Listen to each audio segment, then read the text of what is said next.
નમસ્તે વિદ્યાર્થી મિત્રો, એક્સેલન્ટ એજ્યુકેશન ચેનલમાં આપનું સ્વાગત છે. આજનું આપણું મજાનું ગણિત એના અંતર્ગત આપણે લઈને આવ્યા છીએ વર્ગ કાઢવાની શોર્ટ ટ્રીક, એટલે કે વર્ગ સરળતાથી કઈ રીતે કાઢી શકાય તે આજની આ રીતમાં સમજીશું. મને ખાતરી છે કે આજની આ રીત જો તમે એકવાર જોઈ લીધી તો ક્યારેય તમે ભૂલી શકશો નહીં, અને ગમે તેવો અઘરામાં અઘરો વર્ગ કાઢવાનો આવે તો પણ તમે આમ ચપટી વગાડતા એ વર્ગને કાઢી આપશો. એ હું તમને લખીને આપું છું કે 100% જો આજની રીત તમે સમજી લીધી, આજની રીત તમને આવડી ગઈ, તો આવી રીત તમને કોઈ જ વિડીયોમાં જોવા મળશે નહીં. અને આજની રીત જો તમને આવડી ગઈ તો જીપીએસસીની પરીક્ષા હોય, યુપીએસસીની પરીક્ષા હોય, આપણે ધોરણની જ્ઞાન સાધનાની પરીક્ષા હોય કે NSSની પરીક્ષા હોય, ગમે તે પરીક્ષા હોય તેમાં વર્ગ કાઢવાની રીતનો એક પણ માર્ક તમારો કપાશે નહીં. તો ચાલો આજની રીત જોવાનું શરૂ કરીશું. એટલે કે આજની રીતમાં તમે મારી સાથે સાથે પેપર વર્ક પણ કરતા જશો. વર્ગ કાઢવાની શોર્ટકટ ટ્રીક આજે સમજીશું. સૌથી પહેલાં આપણે 9નો વર્ગ કેવી રીતે કાઢવો તે આપણે જોઈશું. તો 9નો વર્ગ કાઢવા માટે આપણે બે વસ્તુની જરૂર પડશે, પાયો અને તફાવત. પાયો એટલે શું? તો કે 9ની નજીક જે દશાંશ આવતો હોય તેને પાયો કહીશું. તો 9ની નજીક કોણ આવશે? 10. એટલે 9નો પાયો કોણ થઈ ગયું? 10. હવે તફાવત, તો 10 જે છે એમાંથી 9 કાઢીએ એટલે તફાવત મળશે 1. હવે શું કરવાનું? તો મૂળ સંખ્યામાંથી તફાવત બાદ કરવાનું. મૂળ સંખ્યા આપણી હતી 9, તફાવત આવ્યો 1, એટલે આપણી પાસે જવાબ આવશે 8. અને તફાવતનો વર્ગ, તફાવત આપણી પાસે શું છે?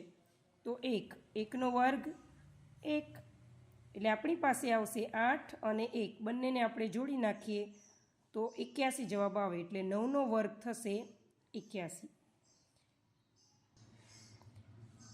હવે આપણે તેનાથી સરળતાથી કઠિન તરફ જઈશું, એટલે કે 96નો વર્ગ. 96નો વર્ગ શોધવો હશે તો કઈ રીતે જોઈશું? તો ફરીથી એનું એ તે પાયો. તો 96નો પાયો શું છે? તો કંઈ 100. 96 જે છે પાયા એટલે કે 100ની નજીક છે, એટલે જવાબ પાયો આવશે 100. હવે તેનો લઈશું આપણે તફાવત. 100માંથી 96 બાદ કરીએ તો તફાવત મળશે 4.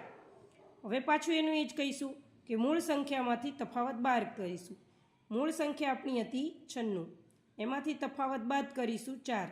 તો 96માંથી 4 જશે તો આવશે 92. અને બીજું લેવાનું છે તફાવતનો વર્ગ, એટલે 4નો વર્ગ 16, બંનેને આપણે જોડી દઈશું એટલે 92 અને 16 એટલે 9216. તો આ જે છે 96નો વર્ગ આવશે 9216. એટલે 96નો વર્ગ કરતાં આપણને જે જવાબ મળશે તે મળશે 9216. તો વિદ્યાર્થી મિત્રો, આગળ આપણે સરળતાથી કઠિન સુધી જઈશું. 98નો વર્ગ, તો 98 માટે 98 જે છે એનો પાયો શું છે? તો પાયો આવશે 100.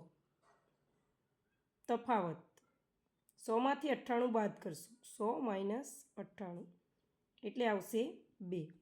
હવે 98માંથી આપણે મૂળ સંખ્યા બાદ કરીશું, એટલે 98 - 2 તો આવશે 96. અને તફાવતનો વર્ગ એટલે કે 2નો વર્ગ તો આવશે 4. આપણે અહીંયા 2 અંક છે એટલે અહીંયા 2 અંક લેવા માટે આપણે લખીશું 0 4. તો 98નો વર્ગ થશે, બંનેને પાસે લાવી અને જોડી દઈશું એટલે થશે 96 0 4. એટલે આપણો જવાબ તરત જ આવી ગયો કે 98નો વર્ગ તમે કરો તો 9604 આવશે. તો આ છે 98નો વર્ગ. તો વિદ્યાર્થી મિત્રો, આવા વિડીયો જોવા માટે ચેનલમાં બનાવી રહેજો, અને આગળ આપણે ધીમે ધીમે 2 અંક 3 અંક એવી રીતે આગળ કઠિન રકમ સુધી જઈશું. હવે નંબર આવશે 4. 92નો વર્ગ જોઈશું. તો 92ના વર્ગ માટે આપણી પાસે છે પાયો. પાયો આવશે 100. તફાવત 100 - 92 એટલે આપણી પાસે તફાવત આવશે 8. હવે 2 ભાગ પાડવાના, મૂળ કિંમતમાંથી તફાવત બાદ કરવાનો. મૂળ કિંમત છે 92, એમાંથી તફાવત 8 બાદ કરીએ એટલે આપણી પાસે જવાબ આવશે 84. ખરું ને? હવે તફાવતનો વર્ગ, તફાવત છે તફાવતનો વર્ગ, એટલે આપણી પાસે તફાવત આપ્યો છે 8, તો 8નો વર્ગ, તો 8 64, એટલે આપણી પાસે સંખ્યા મળી 84 અને 64, એને સાથે લખી નાખશું 84 64, એટલે આ જે છે 92નો વર્ગ આપણી પાસે આવ્યો, તો 92નો વર્ગ થશે 8464, તો છે ને સરળ રીત. તો હજુ પણ આપણે થોડાક કઠિન દાખલાઓ ગણીશું. તેના પછી લઈશું 5 નંબર. પાયો 10વાળા દાખલા જોયા, 100વાળા જોયા, અને હવે જેનો પાયો 1000 હોય તેવી એક રકમ લઈશું. તો 988નો વર્ગ આપણે કરવો છે. તો 988નો વર્ગ કરવા માટે તેનો પાયો આપણે પહેલાં શોધવો પડે. તો પાયો આવશે 1000. કઈ રીતે શોધ્યો? તો કે 988 કોની નજીક છે? 10, 100, 1000 કયા દશાંશની નજીક છે? તો 1000ની નજીક. હવે તેનો આપણે તફાવત લઈશું. તો 1000માંથી 988 બાદ કરીશું, એટલે તફાવત આપણને શું મળશે? તો 1000માંથી 988 બાદ કરીએ તો તફાવત મળશે 12. હવે આપણે શું કરવાનું? મૂળ સંખ્યામાંથી તફાવત બાદ કરવાનો, એટલે પાછા આપણે 2 ભાગ પાડી દઈશું. મૂળ સંખ્યા ઓછા તફાવત. મૂળ સંખ્યા હતી 988 અને એમાંથી 12 આપણે બાદ કર્યા, એટલે આપણી પાસે સંખ્યા રહેશે 976. હવે બીજા ભાગમાં છે 12નો વર્ગ, એટલે કે તફાવતનો વર્ગ લઈશું. તો 12નો વર્ગ થશે 144. બંનેને આપણે પાસે નજીક લઈ લઈશું, 976 અને 144. તો આ જે છે 988નો વર્ગ થશે. તો આપણી પાસે જવાબ આવશે 988નો વર્ગ. તો 988નો વર્ગ થશે 9,76,144. કેમ? સરળ રીત છે ને વિદ્યાર્થી મિત્રો? તો આ રીતે જો તમે દાખલા ગણશો તો મને નથી લાગતું કે ક્યાંય પણ તમે અટકશો. આ રીત જે છે જીપીએસસી પરીક્ષા હોય, યુપીએસસી પરીક્ષા હોય, સ્કૂલની પરીક્ષા હોય, ગમે તે પરીક્ષા હોય, એમાં એક દાખલો વર્ગનો તો પૂછાય જ છે. તો આજે જ આ વર્ગની જે રીત છે એ તમે પણ શીખી લેજો અને તમારા મિત્રોને પણ શેર કરજો. અને જે કોઈ પણ પરીક્ષાની તૈયારી કરતા હોય તો તેને પણ તમે આ રીત શેર કરી શકો છો. ચાલો હજુ આપણે થોડાક ઉદાહરણ લઈશું. હવે આપણે લઈશું 12નો વર્ગ. અત્યાર સુધી આપણે જે દાખલા જોયા તેમાં શું છે? તો પાયા કરતાં સંખ્યા નાની છે એટલે આપણે બાદ કર્યા. પણ પાયા કરતાં સંખ્યા મોટી હોય તો શું કરવાનું? તો એ પણ આપણે ટ્રાય કરીને જોઈ લઈએ. ચાલો અહીંયા સંખ્યા આપણે લીધી 12નો વર્ગ. 12નો વર્ગ એટલે તો કે 12નો વર્ગ છે એમાં પણ પાયો તો 100 જ આવશે, બરાબર?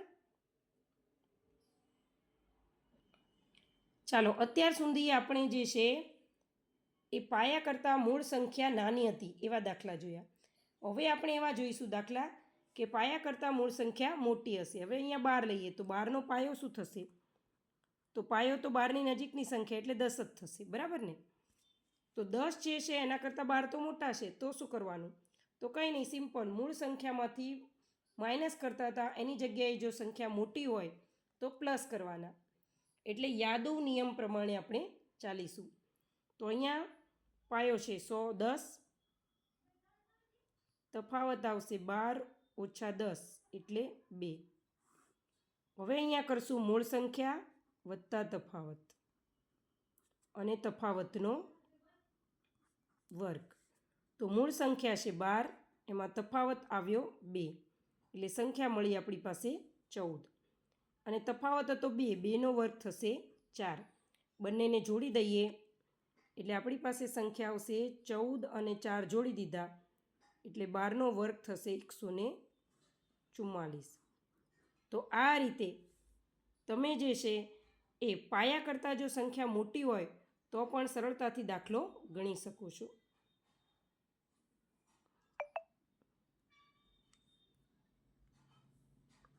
સાત નંબરમાં આપણે હવે આગળ લઈશું 108નો વર્ગ. તો 108ના વર્ગ માટે પાયો થશે 100. તફાવત આવશે 100માંથી 8, 108માંથી 100 કાઢીએ તો 8. એટલે સરવાળો લઈશું મૂળ સંખ્યા 108 વત્તા તફાવત 8. એટલે આપણને જવાબ મળશે 116. હવે આ બાજુ આપણે લઈશું 8નો વર્ગ. તો 8નો વર્ગ થશે 64. આ બંનેને આપણે જોડી દઈશું. તો 116 અને 64. તો આ બંને સંખ્યાઓ પાસે લાવી દીધા એટલે 16 અને 64. તો 108નો વર્ગ થશે 11,664. તો વિદ્યાર્થી મિત્રો, તમે કોમેન્ટમાં જરૂરથી ટ્રાય કરીને કહેજો કે શું ખરેખર જવાબ સાચા આવે છે. તમે આ રીતે ગણતરી કરી અને બીજા દાખલા ગણી શકો છો. 7 નંબર પછી લઈશું 8 નંબર. 108નો વર્ગ કર્યો હતો, તો હવે આપણે કહીશું 109નો વર્ગ. પાયો છે 100,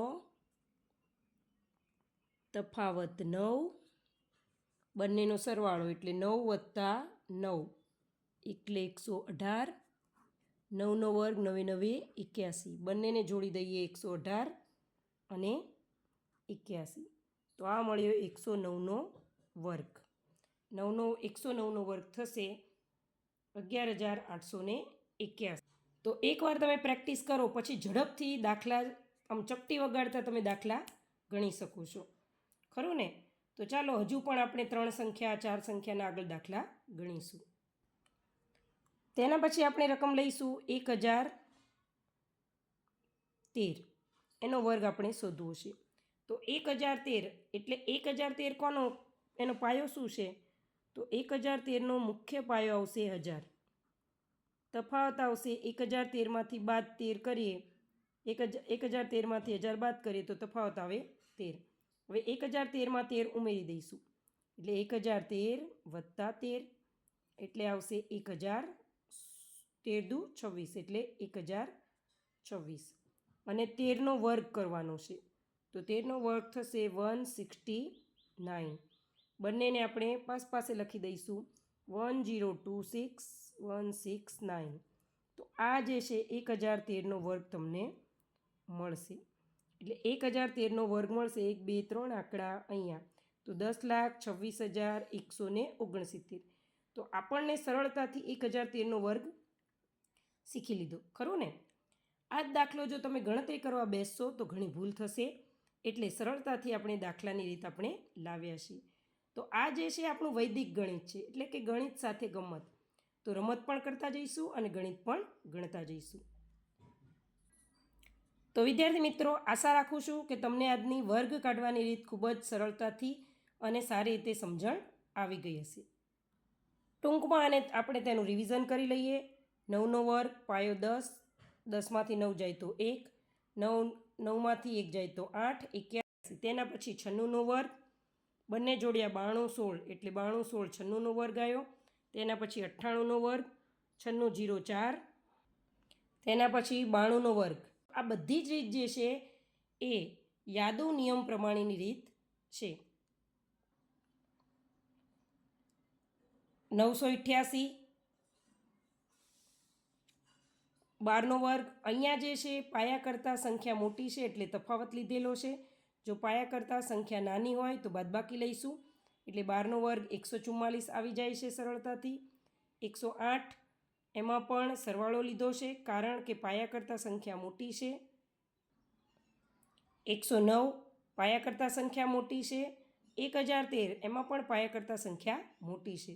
તો જ્યાં જ્યાં પાયા કરતાં સંખ્યા મોટી છે ત્યાં આપણે સરવાળો લઈશું અને પાયા કરતાં સંખ્યા એટલે કે મૂળ સંખ્યા નાની હોય તો બાદબાકી લઈશું. તો અહીંયા આપણે ફક્ત એક જ નિયમ યાદ રાખવાનો છે. નિયમ શું છે? તો બધા મારી સાથે નિયમ લખી લેજો. પાયો શોધવાનો, તફાવત શોધવાનો. હવે પાયો શું છે? તો નજીકનો દશાંશ. અને તફાવત શું છે? દશાંશમાંથી મૂળ સંખ્યા બાદ કરવાની. તેના પછી યાદવ નિયમ. તો યાદવ નિયમ શું કહે છે? યાદવ નિયમ તો એ આપણને શું કહે છે? તો યાદવ નિયમ એ કહે છે કે તફાવતને મૂળ સંખ્યામાંથી બાદ કરો. એટલે મૂળ સંખ્યા ઓછા તફાવત. અને બીજું લો તફાવતનો વર્ગ. અને જે જવાબ આવે બંનેને પ્લસ નથી કરવાના પણ સાથે મૂકી દેવાના છે. તો આ જે આવશે એ આપણી સંખ્યાનો વર્ગ આવશે. તો આ રીતે ટૂંકમાં પણ તમે યાદ રાખી શકો છો. તો આજનું આપણું હોમવર્ક છે 10 નંબરનો દાખલો. તો આજનું આપણું હોમવર્ક છે 1025નો વર્ગ શોધો 11 નંબર, 28નો વર્ગ શોધો 12 નંબર, 110નો વર્ગ શોધો. તો આ 3 દાખલા તમે જાતે કરજો અને પછી મને કોમેન્ટમાં કોમેન્ટ કરીને જરૂરથી જણાવજો કે તમને સરળતાથી દાખલા ગણી શકો છો, શું સરળતાથી તમે વર્ગ કાઢી શકો છો. જો હા તો કોમેન્ટમાં કોમેન્ટ જરૂરથી કરજો.